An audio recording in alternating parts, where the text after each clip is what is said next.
भगवान श्री कृष्ण अर्जुन के सारथी क्यों बने थे?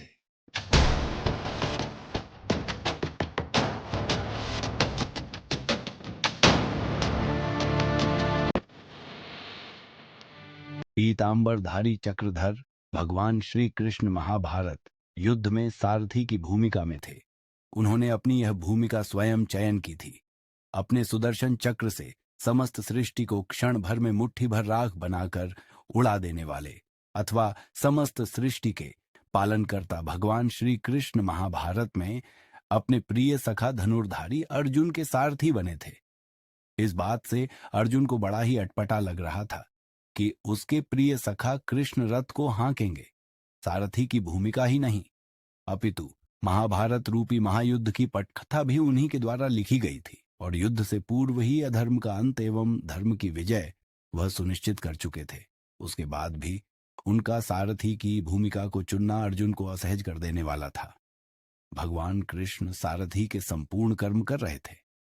एक सारथी की भांति वह सर्वप्रथम पांडुपुत्र अर्जुन को रथ में सम्मान के साथ चढ़ाने के साथ स्वयं आरूढ़ होते थे और अर्जुन के आदेश की प्रतीक्षा करते थे। हालांकि अर्जुन उन्हीं के आशीर्वाद एवं मार्गदर्शन के अनुरूप चलते थे, परंतु भगवान श्री कृष्ण अपने इस अभिनय का संपूर्ण समर्पण के साथ निर्वहन करते थे। युद्ध के अंत में वह पहले अर्जुन को उतार कर ही उतरते थे। भगवान कृष्ण अर्जुन से युद्ध के पूर्व बोले थे, हे परंतप अर्जुन, युद्ध की विजय सुनिश्चित करने के लिए भगवती दुर्गा से आशीष लेना उपयुक्त एवं उचित रहेगा। भगवती दुर्गा के आशीर्वाद के पश्चात ही युद्ध प्रारंभ करना चाहिए। सारथी के रूप में भगवान श्री कृष्ण ने अर्जुन को एक और सुझाव दिया था, हे धनुर्धारी अर्जुन, मेरे प्रिय हनुमान जी का आह्वान करो। वह महावीर हैं, अजय हैं और धर्म के प्रतीक हैं। उन्हें अपने रथ की ध्वजा पर आरूढ़ होने के लिए उनका आह्वान करो। अर्जुन ने यही किया था। सारथी की भूमिका में ही भगवान श्री कृष्ण ने कुरुक्षेत्र के मैदान में दोनों सेनाओं ने बीच परम रहस्यमयी गीता का ज्ञान दिया था। भगवान श्री कृष्ण ने सारथी के रूप में अर्जुन के पराक्रम को निखारा ही नहीं, कठिन से कठिनतम क्षणों में उनको सुरक्षित एवं संरक्षित कर अपनी भूमिका को सार्थक किया था। इसलिए तो भीष्म पितामह अर्जुन को आशीर्वाद देकर बोले, हे प्रिय अर्जुन, जिसके सारथी स्वयं भगवान श्री कृष्ण हो, उसे कैसी चिंता? तुम्हारी विजय सुनिश्चित है। तुम ही विजयी हो गए, विजयी भव। सारथी भगवान श्री कृष्ण ने अर्जुन को धर्म का पाठ तब पढ़ाया जब महादानी सूर्यपुत्र कर्ण के रथ के पहिए धरती में धंस गए थे और तब कर्ण अर्जुन को धर्म एवं नीति का पाठ पढ़ा रहा था। उस समय भगवान कृष्ण अर्जुन से बोले, हे पार्थ, कर्ण किस मुंह से धर्म की बात कर रहा है?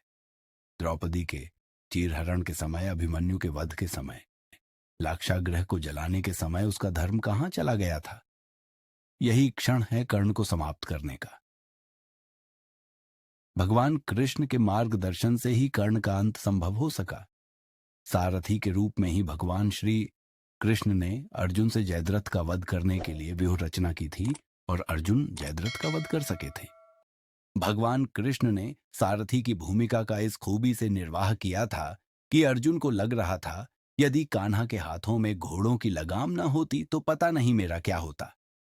यहां भगवान के दृश्य हाथों में घोड़ों की लगाम थी और अदृश्य हाथों में महाभारत के महायुद्ध की समग्र डोर।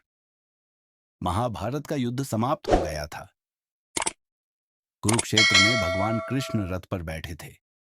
कृष्ण के अधरों पर एक निश्चल मुस्कान सदैव की भांति बिखरी हुई थी, जो आज कुछ और भी गहरी हो गई थी।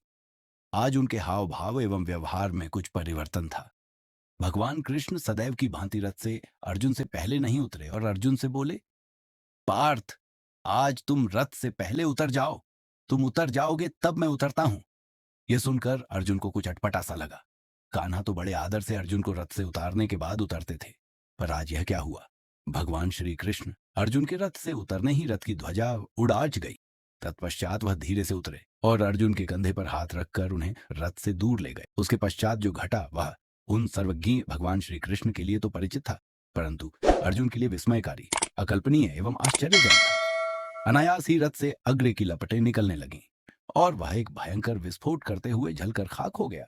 अर्जुन देख रहे थे जो रथ इतने अजेय महारथियों के अंत की कहानी का प्रत्यक्षदर्शी था, आज वह पल भर में नष्ट हो गया। अर्जुन देख रहे थे उस रथ से जुड़े अतीत को। इसी रथ से पूज्य पितामह की देह को अस्त्रों से बींध दिया था। इसी रथ से अनगिनत महारथियों का वध किया था। इसी रथ पर बैठकर उनके प्रिय सखा ने उन्हें गीता का उपदेश दिया था। आज वह राख की ढेरी बन चुका था। इस घटना से हतप्रभ अर्जुन ने भगवान श्री कृष्ण से कहा, हे कान्हा, आपके उतरते ही यह रथ पल भर में भस्मीभूत हो गया। ऐसे कैसे हो गया? इसके पीछे क्या रहस्य है? भगवान कृष्ण बोले, हे पार्थ, यह रथ तो बहुत पहले ही नष्ट हो चुका था। इस रथ की आयु तभी समाप्त हो गई थी जब पितामह भीष्म ने इस पर अपने दिव्यास्त्र का प्रहार किया था। इस रथ में इतनी ताकत नहीं थी कि भीष्म पितामह के अचूक दिव्यास्त्रों को झेल सके। इसके पश्चात इसकी आयु फिर क्षीण हुई, जब इस पर द्रोणाचार्य और कर्ण जैसे महारथियों के भीषण दिव्यास्त्रों का पूर्ण पूर्ण प्रहार होता रहा। यह रथ अपनी मृत्यु का वर्ण तो कब का कर चुका था। अर्जुन आश्चर्य मिश्रित भाव से बोले, हे कान्हा, यह रथ इतने पहले मृत्यु का वरण कर चुका था, तो फिर यह इतने समय तक चला कैसे? कैसे इतने दिनों तक आपके हाथों कुशल कार्य करता रहा? भगवान कृष्ण बोले, यह सत्य है कि इस दिव्य रथ की आयु पहले ही समाप्त हो चुकी थी, परंतु यह रथ मेरे संकल्प से चल रहा था। इसकी आयु की समाप्ति के पश्चात भी इसकी आवश्यकता थी, इसीलिए यह चला। धर्म की स्थापना में इसका महत्व योगदान था, अतः संकल्पुल से इसे इतने समय तक खींच लिया गया। भगवान श्री कृष्ण आगे बोले, धनंजय, भगवान का संकल्प अटूट, अटल और अखंड होता है। ये संकल्प संपूर्ण सृष्टि में जहां कहीं भी लग जाता है, वहां अपना प्रभाव दिखाता है, और यह प्रभाव संदेह से परे अवश्य ही पूर्ण परिणाम देने वाला होता है। जैसे ही संकल्प पूर्ण होता है, संकल्प की शक्ति वापस भगवान के पास चली जाती है और उसका समय एवं प्रभाव समाप्त हो जाता है। ठीक इसी भांति इस रथ पर मेरा संकल्प बल कार्य कर रहा था, और उसके समाप्त होते ही जो हुआ वह तुमने देखा। भगवान कृष्ण आगे बोले, और इसीलिए हे अर्जुन, हम सबको भगवान के हाथों यंत्र बनकर अपना कार्य करना चाहिए। यंत्र का कार्य होता है यंत्री के हाथों में अपना सर्वस्व समर्पण कर देना और उसके आदेशों का पालन करना।